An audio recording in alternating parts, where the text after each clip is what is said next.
Hello ছোট্ট বন্ধুরা, কিশোরলাই চ্যানেলে তোমাদের সবাইকে স্বাগতম। চলো আজকে আমরা স্বরবর্ণ শিখি।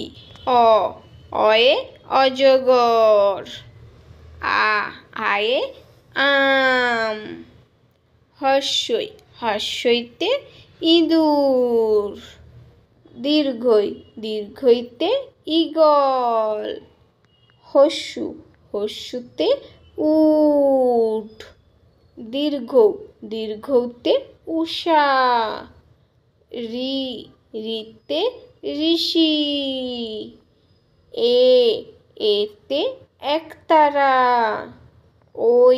ওইতে ঐরাবত, ওতে ওল, ঔতে ঔষধ। ভিডিওটি দেখার জন্য সবাইকে ধন্যবাদ। ভিডিওটি ভালো লাগলে অবশ্যই লাইক ও শেয়ার করে দিও।